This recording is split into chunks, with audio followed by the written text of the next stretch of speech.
성도 여러분, 한 주간도 평안히 또 잘 보내고 계시죠?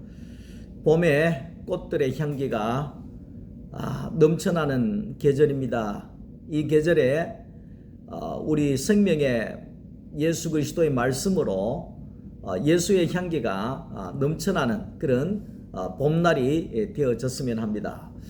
오늘도 이성장 목사의 행복한 성경 이야기, 오늘은 이번 주간 종려주간 주일, 또 다음 주 부활주일 절기에 맞추어서 또 말씀을 나누도록 그렇게 하겠습니다. 오늘은 요한복음 12장 23절 4절을 제가 읽겠습니다. 예수께서 대답하여 이르시되 인자가 영광을 얻을 때가 왔도다. 내가 진실로 진실로 너희에게 이르노니 한 알에 밀이 땅에 떨어져 죽지 아니하면 한 알 그대로 있고 죽으면 많은 열매를 맺느니라. 아멘. 오늘은 땅에 떨어진 예수라고 하는 제목으로 함께 종려주일의 은혜를 나누려고 합니다. 농사에는 24절기가 있습니다. 다시 말하면 농사를 짓는 데 있어서 그 절기를 따라서 농사를 지어야지만이 농사가 잘 풍년을 맞을 수가 있다는 것이죠. 다음 이제 20일 주일이 고구라고 합니다. 고구. 그러니까 24절기 가운데 고구라고 하는 것은 봄비가 자주 내림으로 인해 가지고 모든 곡식이 풍성해진다 하는 그런 절기가 바로 고구라고 그렇게 이야기를 합니다. 자, 농사에도 24절기가 있듯이 이스라엘 백성들, 하나님이 택하신 하나님의 백성들도 신앙의 농사를 지어가기 위하여서 하나님께서 구약에 절기를 두셨다고 했습니다. 첫 번째가 이제 유월절이죠. 이스라엘 백성들이 애굽에서 살아서 나온 날을 기념하는 날이 이제 유월절을 지키는 겁니다. 그리고 이제 두 번째 무교절을 지키는 거죠. 누룩 없는 떡을 먹으면서 7일간 정결하게 되어지는 과정이 바로 무교절이지요. 그리고 이제 초실절이라고 하는 절기는 거기에 봄에 보리를 추수해서 첫 이삭을 하나님께 드리는 것이 바로 이 초실절이라고 이야기할 수 있습니다. 칠칠절이라고 하는 것은 여름에 이제 밀을 추수해서 하나님께 감사하는 절기가 또 칠칠절이고, 나팔절이라고 하는 것은 이스라엘 역으로 이야기하면 새해를 이야기합니다. 새해 1월 1일 날 나팔을 불면서 새해 첫날을 축하하는 절기가 나팔절이지요. 그리고 7월 10일에 있는 대속죄일, 그러니까 대제사장이 하나님 앞에 나가서 백성들의 죄를 구하여서 속죄함을 받는 그런 절기가 바로 대속죄일입니다. 그리고 이제 마지막으로 초막절이라고 하는 절기를 지킵니다. 이 초막절이라고 하는 것은 모든 가을의 추수를 저장하고 하나님께 감사하는 절기가 바로 이 초막절이라고 말할 수가 있는 겁니다. 오늘날 우리가 이제 교회에서도, 오늘날의 교회에서도 교회의 절기를 지키고 있습니다. 우리가 이제 주현절이라고 하면 동방 박사들이 예수님께 경배했던 날을 기념하는 절기가 바로 이 주현절이죠. 그리고 이제 사순절이라고 하는 절기가 있습니다. 이 사순절은 예수님 부활절 40일 전에 회개와 금식을 통하여서 예수님의 고난에 동참하는 기간이 바로 사순절이라고 이야기할 수 있죠. 부활절이라고 하는 것은 우리가 다 알듯이 예수님이 죽음에서 부활하셔서 다시 살아나신 날을 기념하는 절기가 바로 부활주일이고 성령 강림절이라고 하는 절기는 성령이 오심으로 인하여서 교회가 시작되어진 날을 기념하는 날이 바로 성령 강림절기지요.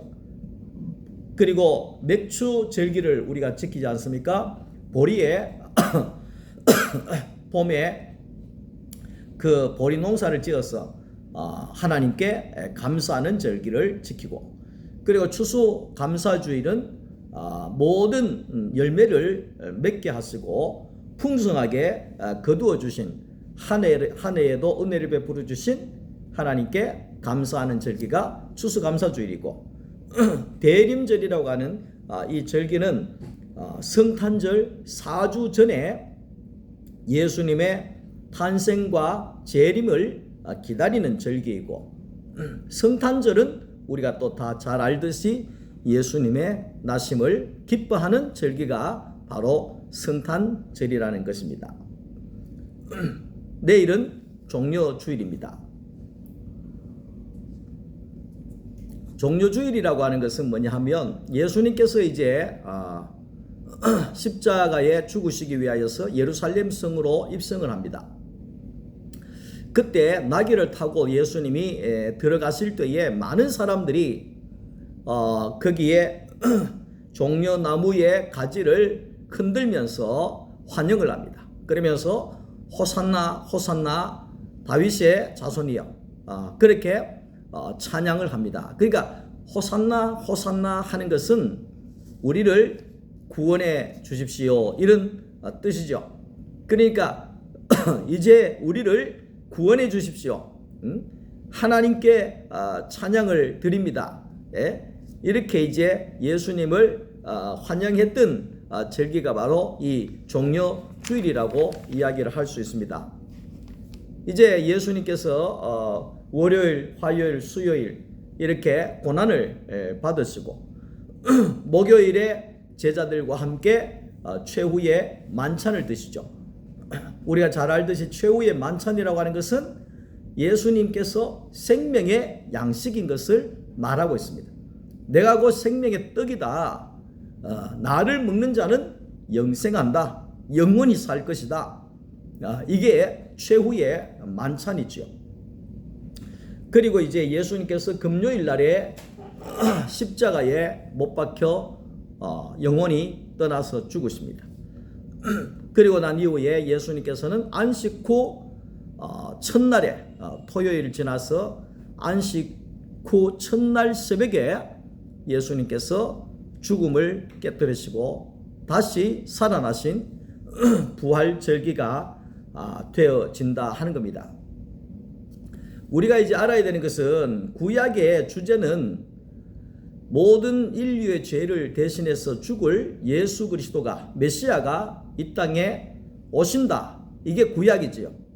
신약이라고 하는 것은 하나님께서 구약의 선지자를 통하여서 예언하신 그 메시아가 바로 이 나사렛 예수다. 나사렛 예수가 하나님이 보내신 하나님의 아들 메시아다. 그 하나님의 아들 예수 그리스도를 보고 만나고 경험하고 믿는 것이 바로 신약의 주제라고 이야기할 수 있습니다. 근데 오늘날 신앙의 주제는 뭐냐 하면 십자가에서 죽고 부활하셔서 부활의 영이신 성령으로 말미암아 우리 안에 오신 성령 하나님을 믿고 만나고 경험하고 그 성령과 함께 사는 삶이 바로 오늘날 우리의 신앙이라고 이야기를 할 수가 있습니다. 그래서 구약에도 예수 그리스도가 오실 것이다. 신약에도 예수 그리스도가 오셨다. 오늘날에도 죽고 부활하신 부활의 영이신 성령이 우리 가운데 교회 가운데 오셨다. 이것이 바로 핵심입니다. 신앙의 핵심이죠. 오늘날의 기독교도 바로 예수와 십자가와 부활을 증거하는 것입니다. 교회가 증거해야 할 것은 바로 예수고 예수의 무엇을 증거할 것인가? 십자가고 부활입니다. 그래서 기독교회의 두 핵심은 바로 십자가와 부활이 두 기둥이라는 사실을 우리가 기억을 해야 합니다. 종교는 어떤 것이 종교냐? 예수님이 죽으시고 부활하지 못한 그 예수, 다시 말하면 죽은 예수를 믿는 것이 바로 종교라고 이야기할 수 있습니다. 다시 말하면 교회는 있지만 부활하신 예수가 없다는 것입니다. 내가 교회를 다니고 예수를 믿는다고 하지만 내 안에 예수의 부활은 없다는 것입니다. 그러면 종교 생활이 되어질 수밖에 없는 것입니다. 저는 그 독일이나 유럽의 이 목사들이 예수를 믿지 않는다, 예수의 부활을 믿지 않는다 하는 것에 대해서 저번에도 말씀드렸지만은 얼마나 제가 큰 충격이 왔는지 모릅니다. 아니, 목사가 예수를 안 믿으면 어떻게 목사가 될 수가 있겠느냐 이 말이죠. 그런데도 목사가 예수를 믿지 않는데도, 예수의 부활을 믿지 않는데도 불구하고 목사를 할 수 있다는 것, 그게 유럽의 교회잖아요. 그러니까 유럽의 교회는 종교일 수밖에 없다는 거죠. 그 신앙이라고 하는 것은 그 십자가에 죽은 예수가 다시 살아나셨다는 겁니다. 어디에 살아나셨느냐? 내 안에 성령 하나님으로, 성령으로 살아나셨다. 이게 신앙이라는 것입니다. 우리는 자칫 잘못하면 종교에 빠질 수가 있습니다. 예수 없는 종교에 빠질 수가 있습니다. 예수의 그 부활이 없는 그곳에 머무를 수가 있는 것입니다. 예수 그리스도는 십자가에 죽으시고 우리를 위하여 십자가에 죽으시고 우리를 포함하여서 십자가에서 부활하셨다는 사실을 우리는 믿는 것입니다. 죄인된 우리가 옛사람이 죽고 예수 안에서 다시 사는 것이 우리가 얼마나 기쁜 소식이고, 이것이 바로 복음이라는 것입니다. 하나님은 은혜로우신 분이십니다. 하나님은 자비로우신 하나님이십니다. 죄송합니다. 오늘 제가 목이 좀 잠겨서 하루 종일 목소리가 나오질 않았는데 다행히 저녁이 되어서 목소리가 조금 터진 것이 이 정도입니다. 죄송합니다. 관리를 잘 못해서.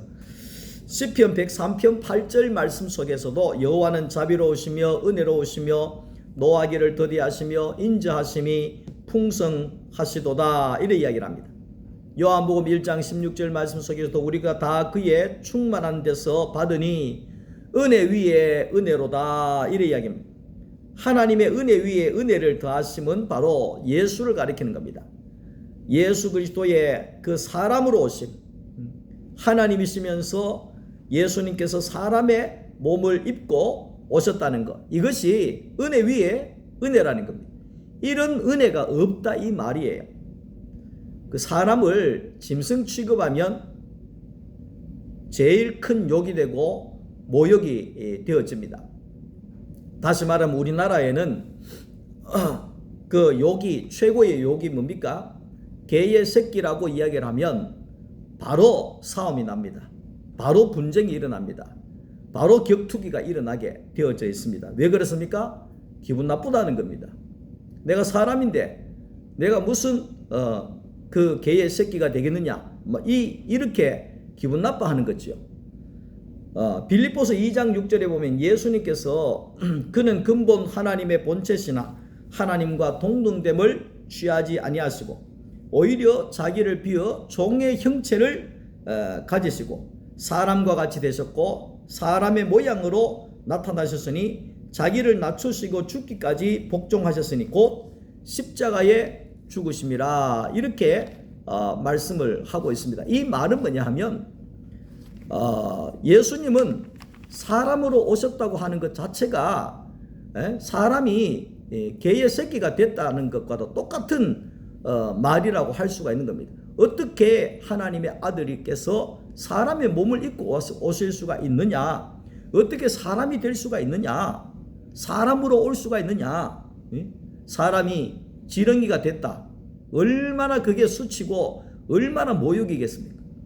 그런데 우리 예수님께서는 오늘 저와 여러분들을 살리기 위하여서 하나님이신 분이 사람으로 왔다는 거예요. 짐승 같은 그런 취급을 받으면서 이 땅에 오셨다는 거예요. 그래서 시편 이사야 53장 1절 말씀 속에 보면 그가 찔림은 우리의 허물을 인함이요 그가 상함은 우리의 죄악을 인함이라. 그렇게 말씀하고 있다는 것입니다. 하나님이시면서 사람의 모양으로 사람의 모습을 입고 오셨다고 하는 이것이 바로 은혜 위에 은혜가 아닐 수가 없다는 것입니다. 그리고 은혜 위에 은혜는 모든 사람이 약한 사람이라든지 믿음이 없는 사람이라든지 십자가에 못 박혀서 괴로워하거나 고난을 당하거나 거기에 침뱉음을 당하거나 거기에 모욕을 당하거나 수치를 당하게 하지 아니하시기 위하여서 예수 한 사람이 십자가에 죽으심으로 모든 사람을 포함해서 죽게 해 주셨다. 그래서 그 예수를 믿기만 하면 죄인인 내가 죄가 없는 자가 되고 십자가에 내가 죽은 자로 받아들여지게 되고 예수를 믿기만 하면 내가 십자가에 못 박힐 필요도 없고 죽을 필요도 없고 거기에 창으로 찔릴 필요도 없고 수치를 당할 필요도 없고 예수를 믿기만 하면 구원을 주겠다고 하는 이것이 우리에게 얼마나 큰 은혜가 은혜 위에 은혜냐 이 이야기를 하는 거죠.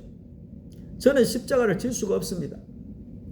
저는 믿음이 없어서 예수님처럼 그렇게 십자가에 지고 수치를 당하고 모욕을 당하고 6시간이나 그 뜨거운 광야 산꼭대기 위에서 벌거벗고 물이 다 빠져나가고 피가 다 빠져나가는 그 괴로움과 고통을 저는 견딜 수가 없을 것입니다.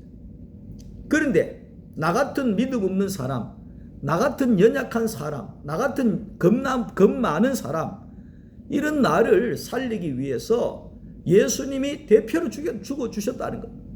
그래서 하나님은 예수님의 죽으심을 그 예수를 믿기만 하는 자는 십자가를 진 걸로 죽은 걸로 받아 주겠다고 하는 이것이 얼마나 큰 복음이고 얼마나 큰 기쁜 소식이냐 하는 것입니다. 이것이 바로 은혜 위에 은혜가 되어진다는 겁니다. 그런데 오늘 우리가 이래도 예수를 못 믿겠냐 이 말이죠. 예수를 이래도 못 믿겠냐. 우리는 십자가를 질 필요도 없고 우리는 죽을 필요도 없고 우리는 모욕을 당할 필요도 없고 우리는 맞을 필요도 없고 우리는 원수에게 창에 찔릴 필요도 없고 그냥 내 대신 죽으신 그 예수 그리스도를 믿기만 하면 모든 죄를 다해 사해 주시고 나를 의롭다 해 주시는 그 하나님의 그 크신 은혜와 자비로우심 앞에 이래도 예수를 못 믿겠냐 이 말이죠. 네? 하나님은 말씀합니다. 너 예수가 십자가에서 다 죽었는데 예수의 죽으심을 네가 믿기만 하면 십자가에 죽은 것으로 되는데 이래도 네가 십자가에서 못 죽겠냐 이 말이죠. 그가 예수를 믿기만 하면 구원이라는 것입니다. 예수를 믿기만 하면 영생이라는 것입니다. 예수를 믿기만 하면 나는 죄인이 아니라는 것입니다. 이것이 참 이 고난 주간에 하나님의 은혜 위에 은혜가 아닐 수가 없다는 것입니다. 사람은 처음에 하나님의 동산에서 안식하며 살았습니다. 그러니까 하나님의 동산에서 안식하고 살았다는 것은 바로 그게 천국이다 이 말이죠. 근데 선악이 들어옴으로 인하여서 평안과 천국이 깨어지고 사망과 죽음과 지옥이 시작이 되어진 것입니다. 저는 이것을 경험을 하고 있습니다. 과거에 제가 선악이 강력한 사람이었습니다. 잘했느냐 못했느냐, 아주 강력한, 선이냐 악이냐. 근데 이 잣대로 가정을 살아가고 목회를 하고 제 개인적인 신앙생활을 했을 때 하루도 편할 날이 없었습니다. 근데 이제 그런 선악의 세상을 떠나는 것이 바로 출애굽입니다. 그 출애굽 사건이 바로 우리가 하나님께로 나오는 사건이죠. 하나님의 부르심. 자, 하나님이 부르시면 그때로부터 광야의 훈련이 시작이 되어지는 겁니다. 그 광야의 훈련이라고 하는 것은 무엇이냐 하면 나는 죽어지고 내 안에 예수가 부활하는 것입니다. 이것이 바로 광야의 훈련입니다. 십자가의 길이라고 하는 것은 나는 죽어지고 내 안에 예수가 부활하는 것입니다. 이것이 바로 신앙 생활이라는 것입니다. 신앙 생활이라는 것입니다. 아까 번에도 이야기했지만 예수를 믿는데도 내 안에 예수가 부활하지 아니하면 종교입니다. 종교가 되는 것입니다. 의식이 되는 것입니다. 의식이 되는 것입니다. 제사가 되는 것입니다. 솔직하게 말하면 제사는 뭡니까? 죽은 사람한테 드리는 게 제사입니다. 하나님 죽었습니까? 산자의 하나님이라 그랬습니다. 예수님 죽었습니까? 부활하셨습니다. 3일 만에 부활하셨습니다. 부활하셔서 하나님 우편에 앉아 계신다고 했습니다. 죽고 부활하신 영 성령이 지금도 각 교회에 역사하고 있다고 했습니다. 그렇기 때문에 이 광야의 훈련은 십자가의 길은 나는 죽고 내 안에 예수가 부활하는 사건입니다. 그렇게 되어지면 우리가 예수 안으로 들어가게 되잖아요. 가나안 안으로 들어가면 안식이 되고 평안이 되고 그게 천국이 되듯이 우리가 이제 예수 안으로 들어가게 되면 거기에는 안식이 있고 사망이 없고 영원한 생명이 있는 천국을 누리게 되어진다는 것입니다. 예수님께서 오늘 말씀 속에 한 알의 밀알이 되셨다 이렇게 이야기를 합니다. 비록 한 알의 밀알로 땅에 예수님께서 떨어졌으나 그 예수님 안에는 생명이 있었다 이 말입니다. 생명이 있었다. 런던 자연사 박물관에 500년 된 씨앗이 보관되어 있답니다. 중국에는 1300년 된 씨앗이 있고 경남 함안에서 산성에서 고려시대 700년 전에 연꽃 씨앗을 발견했고 이스라엘의 마사다 요새에서는 2000여 년 전에 대추야자 씨앗이 나왔다는 것입니다.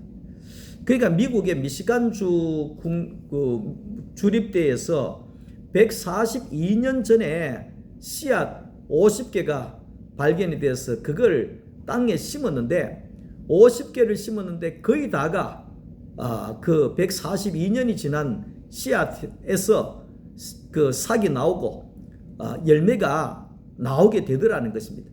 이게 생명입니다. 이게 생명입니다. 그러니까 예수님은 유통기한이 없는 영생의 씨라는 사실을 우리가 기억을 해야 합니다. 예수님은 그 하나님께로부터 받은 유통기한이 없는 생명의 그 씨앗이 되어져서 이 땅에 오셨다는 것입니다. 생명의 씨이신, 생명의 근원이신 예수 그리스도께서 땅에 떨어져서 영생하는 씨를 뿌림으로 인하여서 지금도 이 영생의 씨가 뿌려지고 있다는 사실입니다. 하늘의 미랄의 죽음은 예수님께서 죽으심 같이 우리 또한 죽어야 부활의 생명이 나온다는 것을 말하고 있습니다. 우리가 이 고난주간, 부활주간을 맞이해서 다음 주간 부활주간에도 다시 한번 말씀을 드리겠지만 우리는 이 고난주간에 우리는 십자가에서 내가 죽어야 된다는 것입니다. 그러니까 내가 죽어야 된다 그러니까 막 눈도 찔러야 되고 막 코도 찔러야 되고 내 마음도 찔러야 되고 막 그 금식해야 되고 막 괴로워해야 되고 이게 죽는 거냐? 그게 아닙니다. 예수 믿는 게 죽는 겁니다. 예수 믿는 게 죽는 거예요. 그게 예수 믿는다 하면서도 내가 살아있는 사람은 진짜 믿는 게 아닌 거지요. 예수 믿는다고 하는 것은 뭡니까? 내 안에 예수를 받아들인다 이 말이에요. 이 말이에요. 근데 예수 믿는다 하면서도 내 안에 예수가 없는 사람은 그건 예수 믿는 게 아니죠. 종교라고 이야기했지 않습니까? 예수를 믿는다는 것은 내 안에 예수를 받아들인다 이 말이에요. 그 말은 내 안에 예수가 산다 이 말이에요. 그러면 내 안에 예수가 살면 나는 죽고 내 안에 예수가 살아 계신다 이 말을 이제 하게 되어지는 거지요. 그렇게 이제 되어질 때 하늘의 미랄이 땅에 떨어져 죽으면 그랬는데 이제 죽음을 받아들이고 나는 예수님과 함께 이미 옛 사람이 죽었구나. 이제는 예수 안에 새 사람으로 내가 다시 살아나야 되는 거구나. 거듭나야 되는 거구나. 이렇게 받아들여져야 된다는 것입니다. 하늘의 미랄이 땅에 떨어져 죽어야 열매가 나오듯이 내가 그리스도와 함께 십자가에서 죽었음을 내가 믿을 때에 부활의 새 생명이 우리 가운데 나오게 되어진다는 것입니다. 내 안에 예수 안에 성령이 부활하시면 은혜가 넘치고 기적이 일어나고 능력의 역사가 일어나고 날마다 감사가 흘러나올 수밖에 없다는 것입니다. 저는 그런 생각을 해봅니다. 내 안에 예수가 없으면 내 삶에 예수가 없으면 어떻게 될까? 그런 생각을 해봅니다. 근데 내 안에 예수가 없으면 나는 모든 걸 잃어버린 사람이 될 것입니다. 내 생명, 내 가정, 내 자녀, 내 교회, 내가 함께 살아가는 성도, 이 모든 것을 잃어버리게 될 것입니다. 그러나 내가 내 안에 예수가 오시면, 내 안에 예수가 오시면 모든 것이 살아나는, 모든 것의 생명이 넘쳐나는 그런 재창조의 역사가 일어나게 된 겁니다. 태초에 하나님이 천지를 창조하시니라.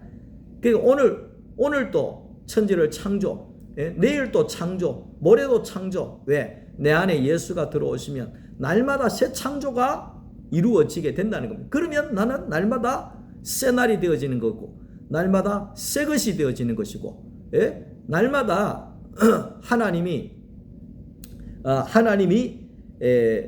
좋은 것을 허락해 주시는 것을 경험하며 살아가는, 진짜 그것이 천국을 살게 된다 하는 것입니다. 예수님께서 우리에게 십자가의 죽으심으로 천국을 선물해 주셨습니다. 오늘 또 우리가 이 고난주간에 예수의 십자가로 얻은 이 천국을 영원히 소유할 수 있기를 주님의 이름으로 축원합니다. 감사합니다. 오늘 밤도 주님 안에 평안한 밤 되시고 말씀 들어주셔서 감사합니다. 내일 또 주일 뵙겠습니다.